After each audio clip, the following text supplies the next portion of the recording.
चर्चा करते और जानते हैं ऐसे क्या कारण रहे थे जिससे कि भाजपा से रुष्ट हुए और कांग्रेस से संतुष्ट हुए। देखो, न तो मैं भाजपा से रुष्ट हुआ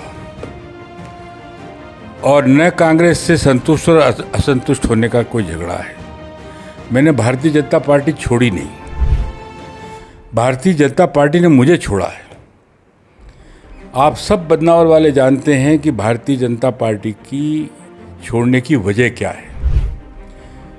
जो मेरे साथ व्यवहार पार्टी ने पिछले 5-6 साल में किया है और जो मैं आज देख रहा हूं कि भारतीय जनता पार्टी में संगठन आजकल उन सब कार्यकलापों में लग गया है जो संगठन के नहीं होते हैं।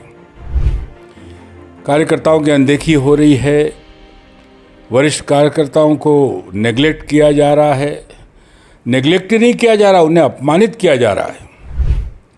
और जब आदमी कार्यकर्ता अपने आप को अपमानित महसूस करता है, उसको दरकिनार करने का षड्यंत्र किया जाता है। हाल ही में भाजपा का दामन छोड़कर कांग्रेस का दामन थामने वाले कदावर नेता भंवर सिंह शेखावत ने भाजपा के नेतृत्व पर जमकर निशाने साधे। भाजपा को बताया वरिष्ठ नेताओं का अपमान करने वाली पार्टी। साथ ही कैबिनेट मंत्री राजवर्धन सिंह दत्तीगांव को भी आड़े हाथों लिया। कहा कि बदनावर में अराजकता का माहौल, एक बार फिर बदनावर में विकास के इरादे को लेकर लड़ूंगा चुनाव। और क्या कुछ कहते हैं वरिष्ठ कांग्रेस नेता भंवर सिंह शेखावत, सुनिए हमारे बदनावर सहयोगी पवन वैष्णव के साथ इस विशेष साक्षात्कार में। नमस्कार, एनटीवी टाइम न्यूज़ चैनल में आपके साथ मैं हूं पवन वैष्णव और इस वक्त हमारे साथ खास चर्चा में खास मेहमान मौजूद है। हमारे साथ वर्तमान में कांग्रेस के नेता और पूर्व में भाजपा के वरिष्ठ नेता रहे भंवर सिंह शेखावत जी मौजूद है, जो बदनावर से भी विधायक रहे, इंदौर से भी विधायक रहे, अपेक्स बैंक जैसी बड़ी बैंकों के भी चेयरमैन रहे। आइए चर्चा करते हैं भंवर सिंह शेखावत से। भाजपा से नाराज होकर इन्होंने कांग्रेस का दामन थामा है।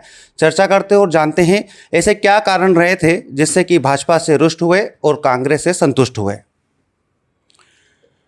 देखो, न तो मैं भाजपा से रुष्ट हुआ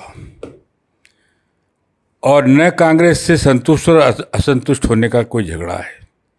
मैंने भारतीय जनता पार्टी छोड़ी नहीं, भारतीय जनता पार्टी ने मुझे छोड़ा है।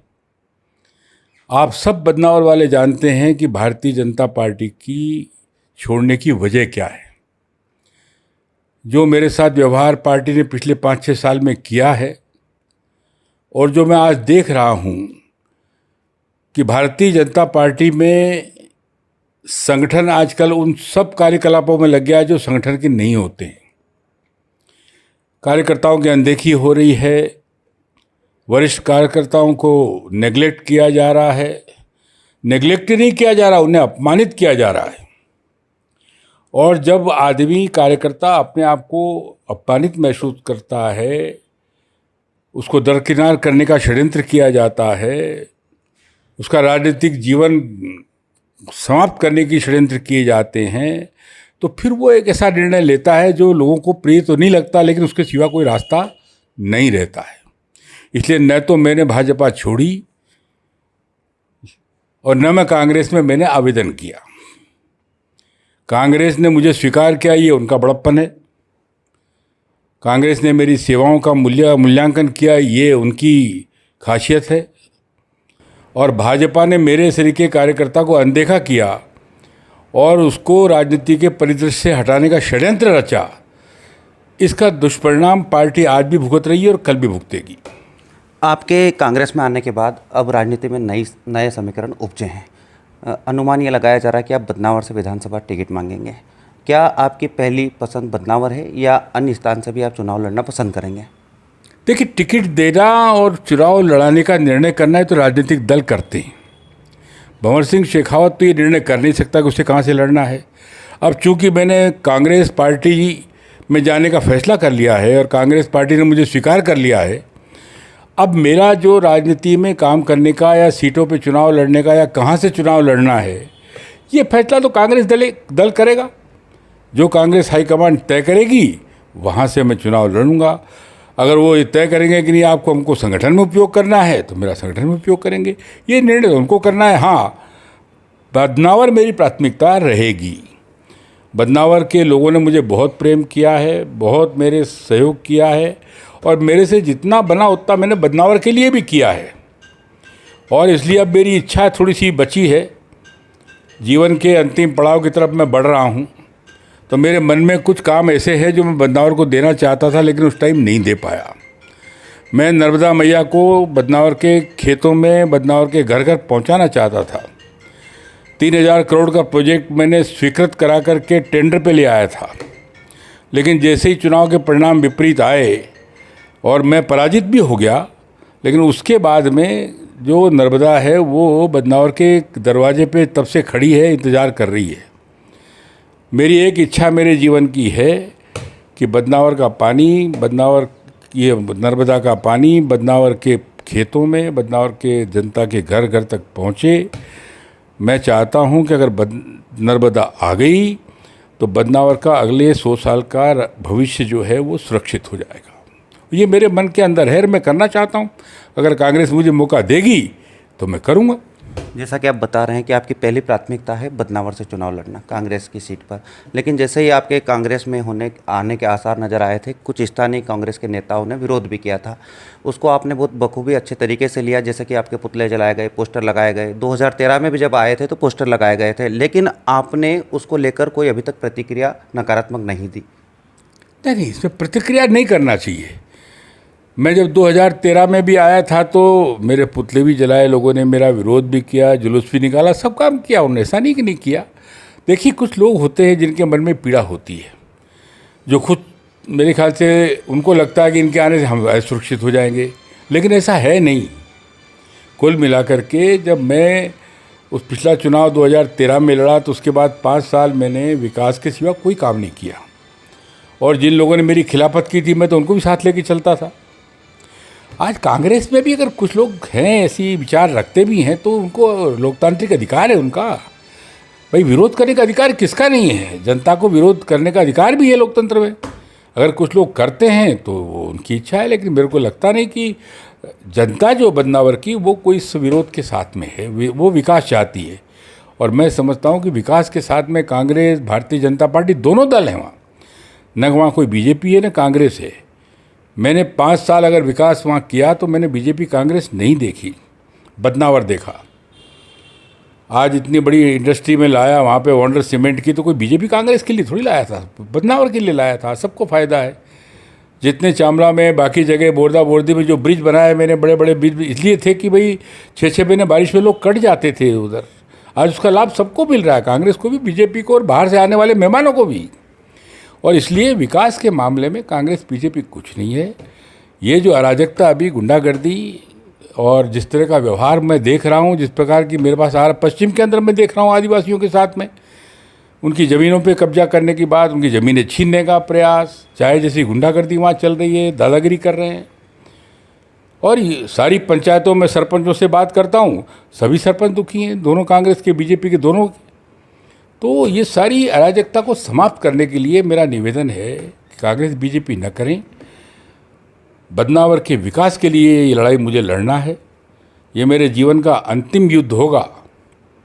बदनावर की जनता अवसर देगी तो मैं 5 साल में, उनकी तस्वीर तो मैंने बदल दी, मैं तकदीर बदलने का काम करूँगा। दल बदल को स्वच्छ लोकतंत्र में काफ़ी नकारात्मक माना जाता है। 2020 के उपचुनाव के दौरान सिंधिया समर्थकों का एक बड़ा समूह भाजपा में आया, जिससे व्यापक परिवर्तन हुए राजनीति में। अब आपने भी दल बदल किया है। सिंधिया समर्थकों के दल बदल में और आपके दल बदल में क्या अंतर पाते हैं? देखिए, दल बदला नहीं जाता है, दल बदलने के पीछे कोई मजबूरी होती है। जैसा मैंने आपको बताया कि मैंने दल नहीं बदला है। मेरी भारतीय जनता पार्टी में मेरे मान सम्मान, स्वाभिमान को आघात पहुंचाया जा रहा था, तो मैंने ये कदम उठाया। तो मैंने जो दल बदल किया वो तो मेरे मान अपमान, स्वाभिमान के लिए किया। सिंधिया समर्थक तो 700 करोड़ रुपए लेके गए थे ना। हर एक विधायक ने 50 करोड़, 55 करोड़, 70 करोड़, कैसी कैसी बातें तो बाजार में चल रही हैं। एक तो पैसा लेकर के और आपने दल बदल किया है, एक आपने मान स्वाभिमान के लिए काम किया है। दल बदल तो अलग अलग तरह का होता है भाई। सब दल बदल तो एक तरीके कैसे हो सकते हैं?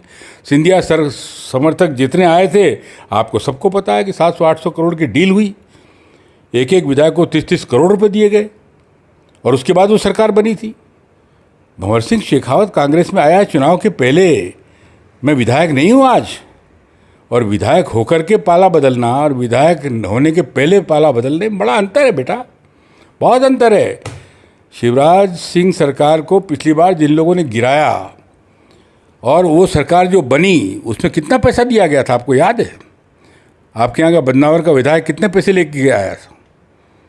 वही लोग बता रहे ना कि पूरे जो 22 लोग आए थे उनके पीछे 700 करोड़ रुपया खर्चा हुआ।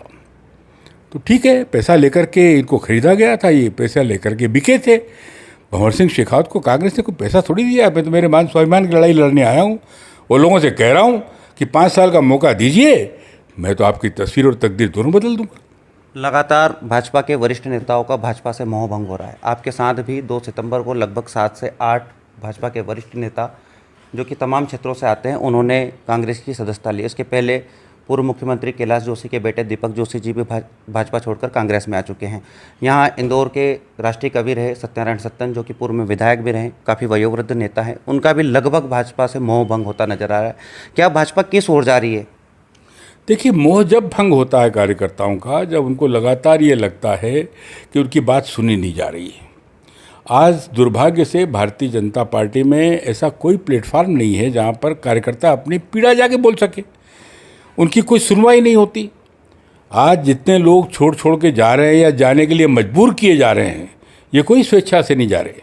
कैलाश जोशी के पुत्र ने कोई स्वेच्छा से पार्टी नहीं छोड़ी है, लेकिन उनके क्षेत्र में जो उनकी अनदेखी हुई, उनका अपमान हुआ, उसका परिणाम है ये।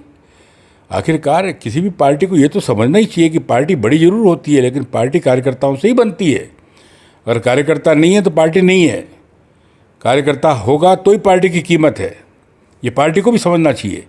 और जब पार्टी अपने आप को इन सब बातों से ऊपर समझने लगती है कि यार हमारी आवश्यकता सबको, तो उनकी हमको किसी की आवश्यकता नहीं, तो फिर तो मामला गड़बड़ हो रहा है जो आज बीजेपी में हो रहा है।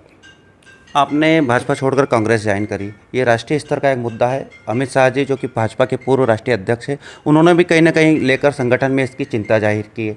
क्या आपको लगता है कि आने वाला समय में और भी कोई भाजपा के बड़े नेता कांग्रेस की सदस्यता लेंगे या कांग्रेस की ओर रुख करेंगे? अगर लगातार यही व्यवहार रहा भारतीय जनता पार्टी का लोगों के साथ, तो कोई बड़ी बात नहीं कि बहुत लोग छोड़ेंगे, काफ़ी लोग निकलेंगे। या तो भारतीय जनता पार्टी को अपनी काम करने की शैली, अपने व्यवहार में परिवर्तन करना पड़ेगा, और नहीं तो अहंकार के जिस घोड़े पे सवार होकर वो चल रहे हैं, ये कोई सही दिशा तो नहीं है। मुझे तो नहीं लगता कि इससे पार्टी को लाभ होगा। बदनावर में आपका पहला उद्देश्य होगा नर्मदा लाना, उसके बाद आपकी ऐसी क्या महत्वाकांक्षी योजनाएं होंगी जिससे कि बदनावर की तकदीर और तस्वीर बदल सके? बदनावर में भी बहुत काम किए जाने हैं। नर्मदा तो एक सबसे बड़ा काम है ही।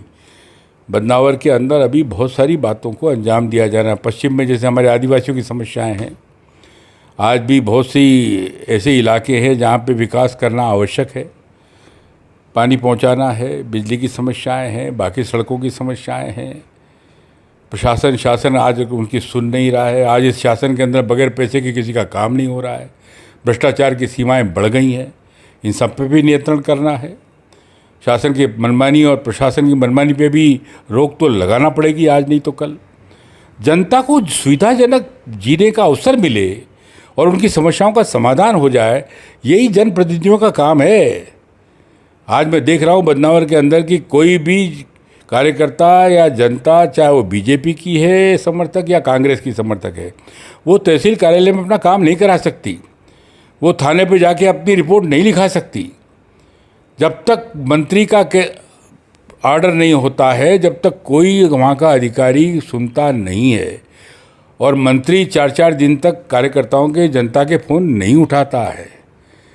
आदमी को जब समय पे तकलीफ होती है, उस वक्त अगर शासन प्रशासन उसकी मदद नहीं करेगा, तो उसके मन की पीड़ा अगर को नहीं सुनेगा, तो आज जो स्थितियां बनी है बदनावर में, वो हमेशा बनी रहेंगी। इसको दूर करना मेरी प्राथमिकता होगी। आपने बदनावर में वर्ष 2013 से 2018 तक प्रतिनिधित्व किया। आप भाजपा के विधायक थे। उसके बाद 2018 के चुनाव में आप पराजित हुए, वहाँ से कांग्रेस के विधायक निर्वाचित हुए, लगातार 3 साल से मंत्री भी हैं। दोनों के कार्यकालों में क्या अंतर पाते हैं आप खुद के और वर्तमान मंत्री राजवर्धन सिंह दत्तीगांव जी के? अब दोनों के कार्यकाल का अंतर तो जनता को लगाना है। मैं मैं अंतर बताने लगा। जो काम मैंने किया है 2013 से लेकर 2018 तक, राजवर्धन सिंह तो उसके पहले भी विधायक थे, इनके पिताजी भी विधायक रहे हैं, कई बार विधायक रहे हैं। ये तो इनके पूरे कार्यकाल 20-25 साल का उसको कंपेयर कर लीजिए, और भंवर सिंह शेखावत का जो 5 साल का एक विधायक का कार्यकाल, मैं तो मंत्री भी नहीं था, ये तो मंत्री रहे अभी। मेरे कार्यकाल के और राज्यवर्धन सिंह के 20-25 साल के कार्यकाल के, इसकी तुलना तो बदनावर की जनता करेगी भाई, मुझे थोड़ी करना है बेटा। मैंने तो जो काम करना करके दे दिया। 2018 में क्यों चुनाव हारा वहाँ पे? कोई राजवर्धन सिंह दत्तीगांव ने मुझे हराया था क्या? सारी जनता जानती है बदनावर के शेखावत जी चुनाव क्यों हारे थे, किन ने हरवाया, कौन कौन लोग थे। पार्टी ने चुनाव हराया था, और वही पीड़ा मेरी है कि इस पार्टी ने जब मुझे चुनाव हराने की भूमिका अदा की, उसकी कोई सजा किसी को मिलना चाहिए, वो नहीं दी गई। उल्टा मेरा अपमान किया गया, मुझको वहाँ से अलग कर दिया गया।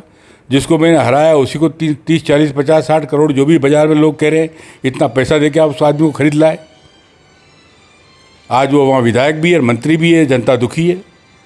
तो मेरे कामों की और आदरणीय दत्तीगांव जी के जो 15-20 साल के काम हैं वो उनका दोनों का तो तुलना जनता करेगी अगले चुनाव में। आप जैसा कि इशारा कर रहे हैं कि आपको पार्टी ने हराया, एक निर्दलीय प्रत्याशी खड़े हुए थे राजेश अग्रवाल, जो कि भाजपा के राष्ट्रीय महासचिव कैलाश विजयवर्गीय जी के समर्थक माने जाते हैं। आपने कई मीडिया इंटरव्यूज़ में कैलाश विजयवर्गीय को अपनी हार के लिए जिम्मेदार भी बताया। एक बयान में यहाँ तक कहा कि कैलाश विजयवर्गीय पार्टी के लिए भस्मासुर है। क्या आपको लगता है कि उनके नेतृत्व में इस प्रकार के घटनाक्रम घटित हो रहे हैं? मैं राजेश अग्रवाल जी को कोई दोष नहीं देना चाहता।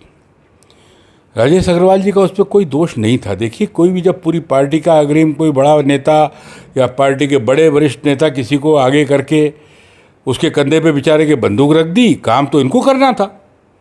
जो मुझे हराना चाहते थे, जिन लोगों ने मुझे इंदौर से भगाया, फिर बदनावर भेजा, बदनावर से भी हटाना चाहते थे, उन्होंने तो राजेश अग्रवाल का उपयोग किया। मैं राजेश अग्रवाल को कतई दोषी नहीं मानता उसका मांग। राजेश अग्रवाल का उसमें कोई कसूर नहीं था। जिनका कसूर था उनके बारे में मैंने स्पष्ट रूप से कहा है कि ये काम षड्यंत्र उनने रचा था, और उसी के कारण शेखावत जी नहीं हारे थे, शिवराज चौहान की सरकार भी गई थी। और आज दुर्भाग्य है, जिसके कारण मैं आज पार्टी छोड़ रहा हूँ, कि जिन कारणों से शिवराज चौहान की सरकार गई थी, वही लोग जो उस बात के जवाबदार थे आज उन्हीं पदों पर है, वहीं ये काम कर रहे हैं, उनको वही जवाबदारी वापस दे दी गई है। बदनावर के आम मतदाता जो आपसे एक उम्मीद रखते हैं, आपका नेतृत्व प्रतिनिधित्व वहाँ चाहते हैं, उनसे क्या अपेक्षा, क्या अनुरोध और क्या अपील करेंगे? मैं तो एक ही बात जनता से कहता हूँ कि भाई आपने आदेश दिया, मैंने 5 साल सेवा करी। आपने कहा कि नहीं शेखावत जी आपकी आवश्यकता नहीं, मैं इंदौर आ गया वापस। आज जनता कह रही कि नहीं साहब आप आइए, तो मैं आ गया। 5 साल का फिर मौका दीजिए। मैंने तो आपसे पहले ही कहा कि जो बचे हुए काम हैं वो सब 5 साल में मैं करूँगा। नर्मदा को लाना मेरी प्राथमिकता है। बदनावर में शासन प्रशासन शुचिता, इसको ठीक करना मेरी प्राथमिकता है। बदनावर की जनता चाहे भारतीय जनता पार्टी की समर्थक हो चाहे कांग्रेस की समर्थक हो, दोनों की रक्षा करना, दोनों के अधिकारों की रक्षा करना, दोनों का मान सम्मान रखना, ये मेरी प्राथमिकता है। मुझे करना है, और यही काम मुझे करने के लिए मैं अनुमति चाहता हूँ कि 5 साल का एक बार मुझे अगर आप अवसर देंगे तो मैं आपकी सेवा करूँगा। एक अंतिम सवाल है, आपको बदनावर में विकास पुरुष के नाम से जाना जाता है।